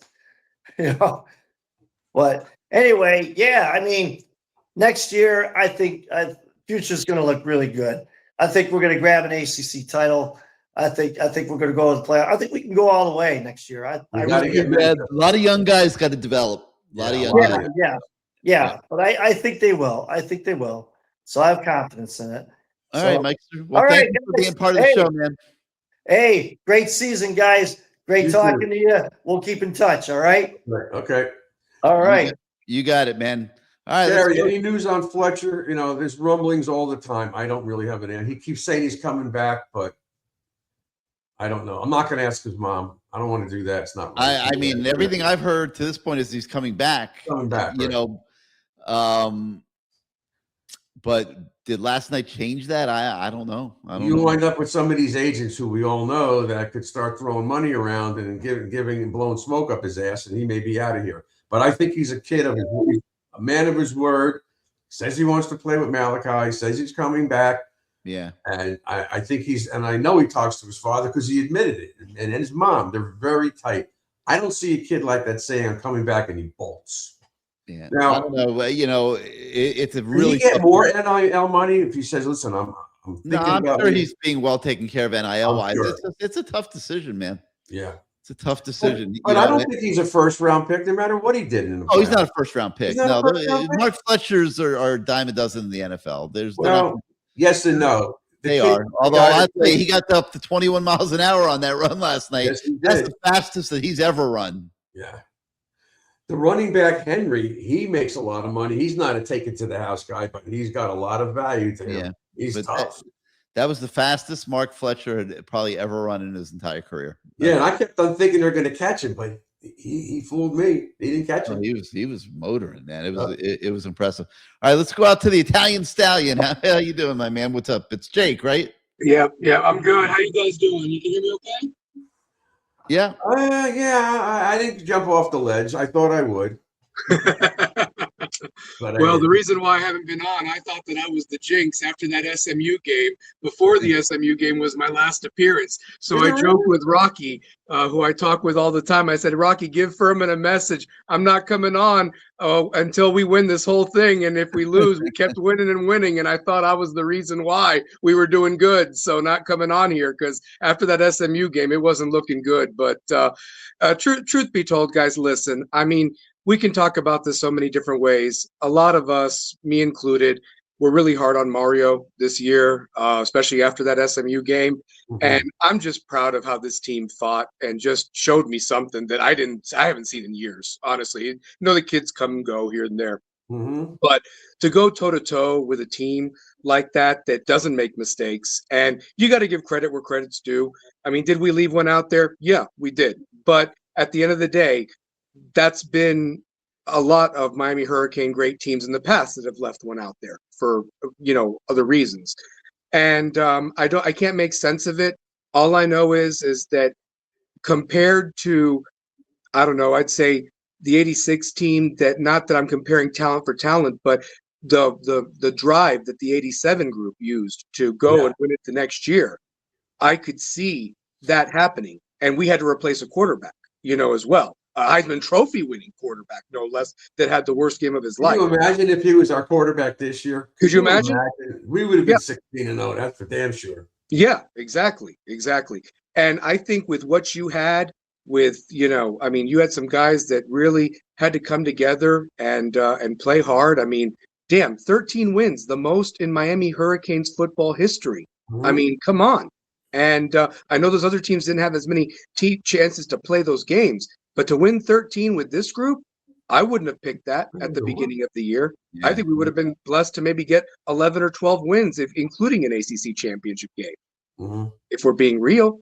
But, the one thing that I want everybody to just realize is that unlike the 94 game, I was there in the Orange Bowl. I was a young guy when we lost to Nebraska 24-17. And I just remember how I felt after that game. And it took, 6-7 years for us to get back to the Rose Bowl. And then we had to deal with probation and everything that happened. One thing that I can let this fan base know, we're not dealing with probation. We're dealing with a coach that's all in, that's not looking at the NFL. And he's going to make sure more than ever. I saw him last night after the game, and I was just so encouraged. And I'm like, I really believe that we're going to win one of these. I mean, it may not be next year. I'd love for it to be in Vegas. Let's go. But at the same time, great, man. We're going to be in the conversation. And Gary, if the SEC and Big Ten can stop, pampering each other's asses, with powder and just agree to disagree for 12 or 16 teams, I'll say we're one of the 12 or 16 teams, provided we have a new ACC commissioner that makes sure that the refs are actually calling these games correct and they actually protect the brand that could be the torchbearer for this conference. I mean, the hell with FSU and Clemson. They're in the dumps. I mean, roll with the Canes, baby. Come on. Good luck with that, bro. These guys. And I'll be honest with you. I've been the most critical of this guy. And I don't know how you feel about him. I don't know how the other people have felt about him, but I'm going to be honest with you, Gary. The fact that Dr. Jim Phillips has a job at this point as the ACC commissioner is absolute ridiculous. He's the reason why the fact that we were even put in this position. I mean, could you imagine if we had been left out of these playoffs? We were the best thing to happen to these damn playoffs. Listen, the Indiana story, Mendoza, at the end of the day, they're still Indiana and we're still the damn U, and we still put asses in the seats and people want to watch us either win or lose. And I love it. And I wouldn't want to roll with any other damn team or any other fan base, honestly. But I think we're going to be back next year. We'll see what happens. We just got to take care of business against these low teams. If Rocky wants to talk about what he wants to see next year is an improvement, and Bruce, you called it as well, talking about the fact is that they need to work on these, not doing these dumb penalties and hurting themselves. Here's an evolution for you. But they do work on it, though. That's what Mario keeps saying. Exactly. And I believe him. I believe him. Exactly. And the one thing that I'm going to say that I want that needs to be worked on, you need to bring the intensity to beat these smaller teams that want to beat you. You need to see everybody the way you saw Ohio State that night in Dallas a couple of weeks ago. You play like that, ain't nobody going to touch you. I don't give a damn the talent level and everything like that. We're going to be huge. We got some guys with a chip on their shoulder. We're rolling again next year. But you know this is true, though. When we were great and winning championships or getting to the big bowl games, we always somehow or other played to the level of the competition. We struggled with Toledo one year. Oh, Arkansas, yeah. we beat Arkansas 18-16. Arizona 8-7, I remember. Yeah, I mean, we've always done the Boston College game. The Boston, Virginia Tech. I mean, that Williford drop 2-point conversion. I mean, they're in the end zone up in we've had Blacksburg. these problems against the crummy teams for years. But we played the number one team or Oklahoma, we kicked their ass. We always kicked their ass. Yep. No, we've always when got they came in here with that stupid video they did, and we shut them out 31-0. Oh, yeah. Oh, yeah. And like I said, I'm just very encouraged by this, by where this program is headed. And I'm all in with Mario. And I really think he's turned the corner, and he just can't go backwards. He's got to keep going forward and improve. And I know he will. And, he'll get the job done. And there'll be better days ahead. But I'll tell you this, guys, I'll leave it with this.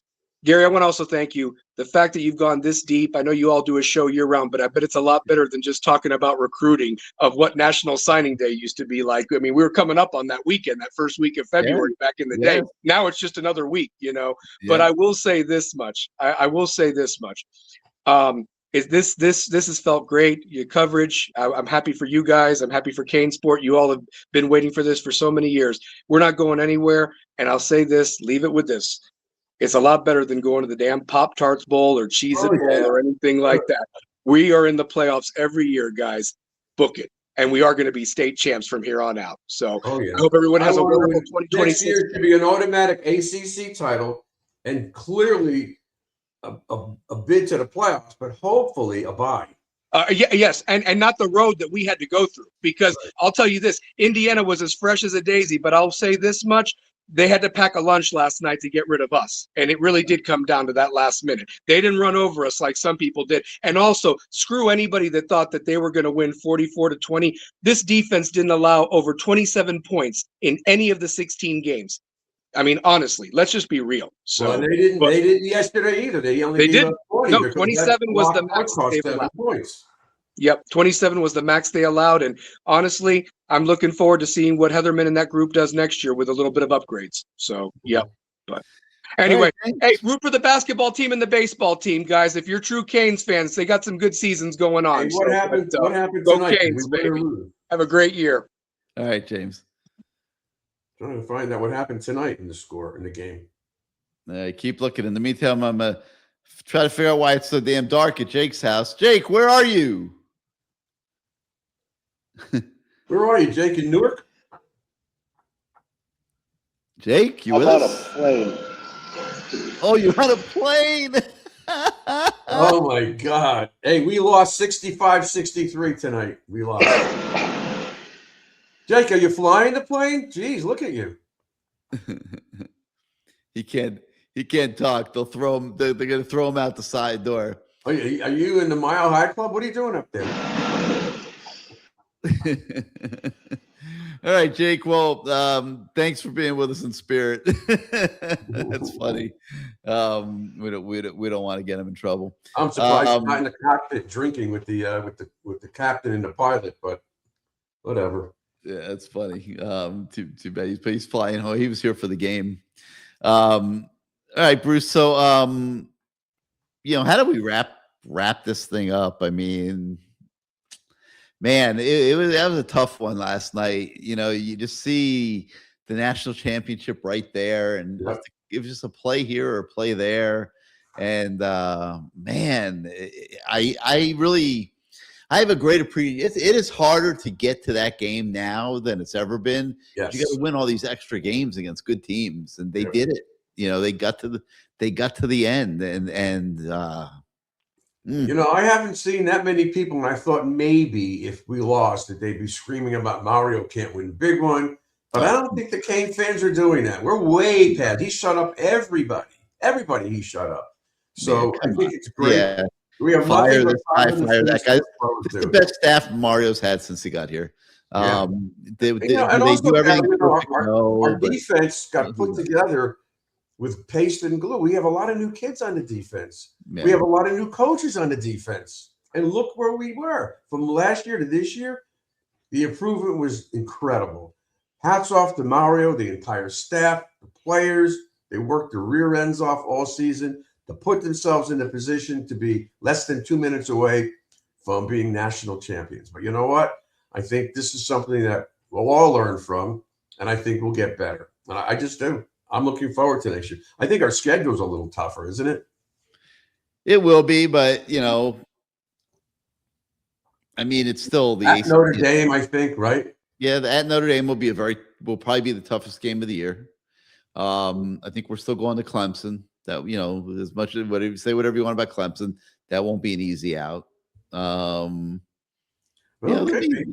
There'll be the usual assortment of games. But listen, this is a big developmental year. They've got a lot of talent on this roster, but it's young. It needs to be developed. So it'll be a big spring practice coming up. And it's going to be fun to see what kind of team they're able to put together. And Craig Medeiros is asking in the messages, what's up with Mensa?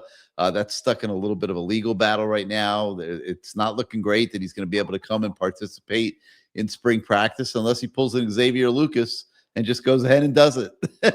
Right. And says, "Go ahead, sue me."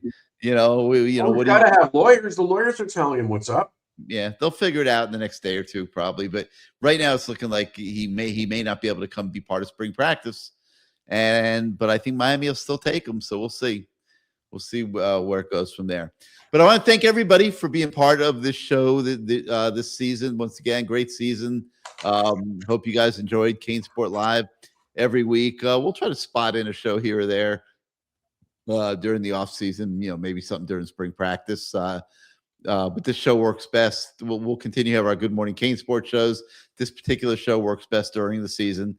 But hope you guys have all enjoyed it, and we appreciate you coming and being with us every Tuesday night. I want to thank everyone that joined also this evening, and thank Matt Shodell, thank Bruce. We will bring you all your coverage at CaneSport.com this entire off season. There's gonna be a lot going on. So make sure you stay glued to CaneSport.com. Your subscriptions, like we say at the bottom of the screen, they mean everything to us and allow us to do everything that we do to try to make you guys the most knowledgeable fans in America. So we appreciate all of you that subscribe to our site. If you're not a member at CaneSport, please come on over and join our community of fans. And we appreciate every single one of you. Hey, it's great to be a Miami Hurricane, and that rings true. After a loss, it doesn't make – yes, it matters, but it's great to be a Hurricane. Thank God we're not Gators or Seminoles. All right, so for Matt Shodell and Bruce, I'm Gary.